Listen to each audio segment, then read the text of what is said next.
Hi, I am Robert, and this is the story of how I built this beautiful sit-stand desk for under $250. With a little help from my friend Zach, we started sanding down the piece of wood I got, and while we're doing that, let me give you a backstory on the project.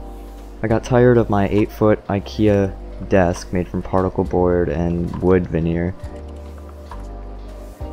I saw these modern at-home sit-stand desk builds that people were doing. I was inspired and thought, why can't I do the same? I wanted to build a sit-stand desk, but wanted it to be cheaper than 500 bucks. And so after realizing buying my own legs would be too expensive to afford the desktop I wanted too, I started looking for used legs to try and salvage parts from one of them. And so I got super lucky and found this company near me that was giving away free IKEA standing desks because they didn't have the power supply, which I knew would be a simple DC power supply, and they normally retail for around $400 to $500 new. So once I got it home, I researched it a bit and found that an HP printer power supply will plug directly into the connectors that are on the desk, so I don't really have to do any soldering or anything. Now let's talk about the desktop that I chose. I went for a solid birch butcher block countertop. It's kind of a tongue twister. It'll allow me to stain it whatever color I want, sand it, cut it, do whatever I want to it, which is great. The overall look I'm going for is a walnut look, with the contrast showing in the wood. And originally I thought that I could only get the contrast I'm looking for from the vinegar and steel wool method, which will be linked below, and it didn't work. The wood was coming out gray, and now my bathroom smelled like rusty vinegar. So I went back to Home Depot and picked up this dark walnut stain by Varathane. Also on that same trip, I got the butcher block conditioner to evenly spread the stain, some brushes to apply the stain, 220 and 320 grit sandpaper, and some bolts from Lowe's because I thought I was going to put brass inserts into the countertop, but turns out I didn't have enough, or a big enough drill bit to put them in, and it's a hardwood so you can't just spin them in. Links for everything will be in the description. After a couple of hours of getting really mad, I decided to use the plastic fasteners that were holding the old top on. You can find plastic fasteners like this at Home Depot for like $6. It's really not bad, and they work pretty well.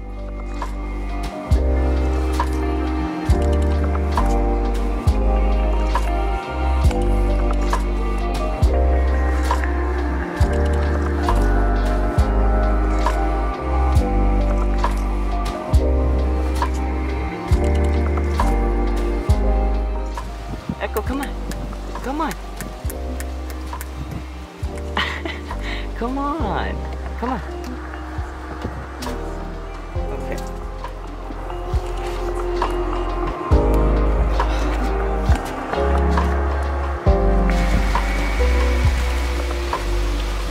And so here's where I messed up too, because on the bottom I didn't use any butcher block conditioner before, or any kind of wood pre-stain before I applied the stain. I just applied the stain.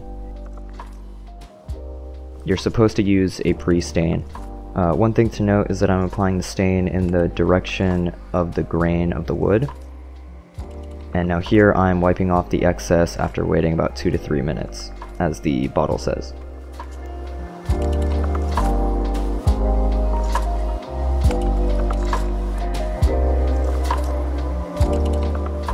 So lesson learned, I applied a coat of butcher block to the top. Just make sure that whenever you get a pre-stain that it agrees with the type of stain that you're using. So if you get a oil-based wood stain, make sure you get a pre-stain that's meant for oil-based stains. I'll leave some good articles on this in the description below. And just to be safe, again, I'm applying in the direction of the grain. Then I waited at least 20 minutes, like the bottle says, to let the conditioner soak into the wood before wiping it away. Okay, now the fun part. So hopefully I didn't mess it up. I'm applying a generous coat of stain in the direction of the grain.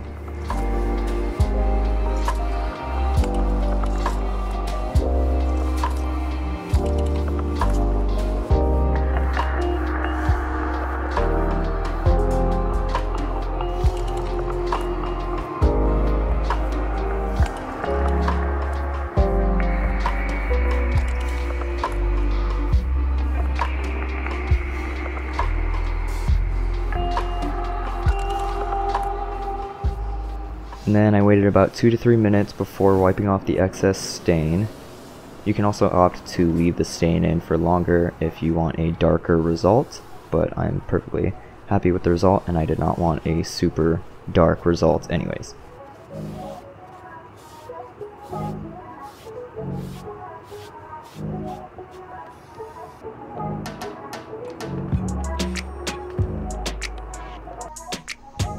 After leaving the stain to dry for about 15 to 20 hours, it says on the bottle that it dries after 1 hour, but just to be safe, I let it dry overnight.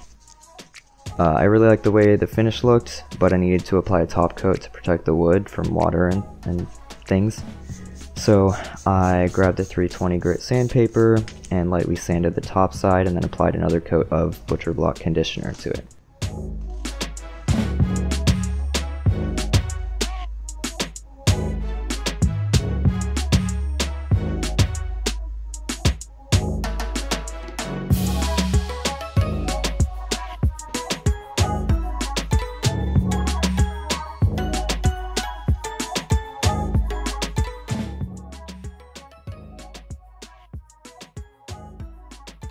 Again, after letting the conditioner dry for 20 to 30 minutes, I wiped away the excess to give me the final product.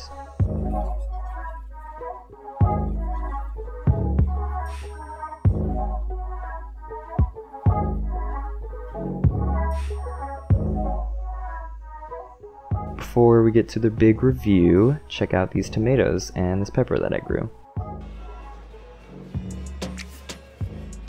Now I'm just pushing the pins into the desk, moving it into place, and setting up everything.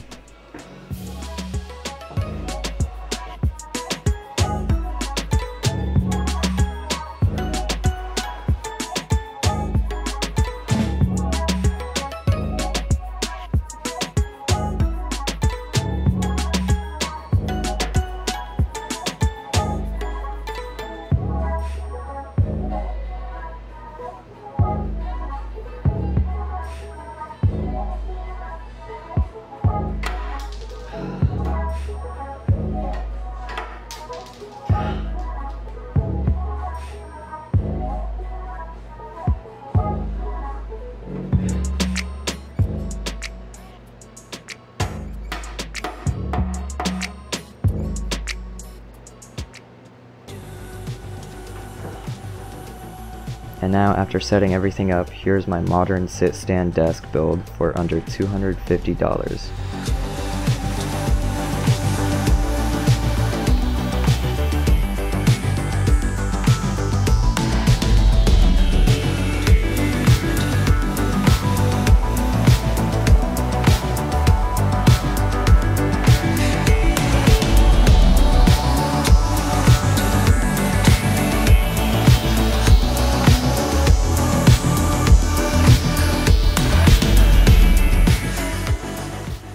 Alright, that's it.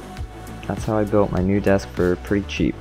Now I realize that I got very lucky by finding the legs for free, so what I recommend to do if you want to recreate the project is to look for any used standing desks near you that you can find. I found some that are about $150 near me, so you're gonna have to raise the budget for the whole project to $350 to $400, but considering that's the price of like a new standing desk that has way worse quality, I think it's worth it. I would recommend to get more powerful legs though if you can, because these IKEA legs are kind of having trouble lifting up this like 70-pound countertop. If I hold the button consistently while I'm raising it, I have to take breaks. Also, make sure you apply your conditioner and pre-stain before applying any stain, and apply some type of sealer over the stain once it's dried. If you don't want to get your hands dirty and don't care about whether the desk is solid wood or not, I would just go with the IKEA one if you're trying to go for that walnut look, which will be linked below. And if you have any questions on the build, leave a comment down below or reach out to me on my Twitter or my GitHub. If you like this build, leave a like and consider subscribing. Thank you for watching.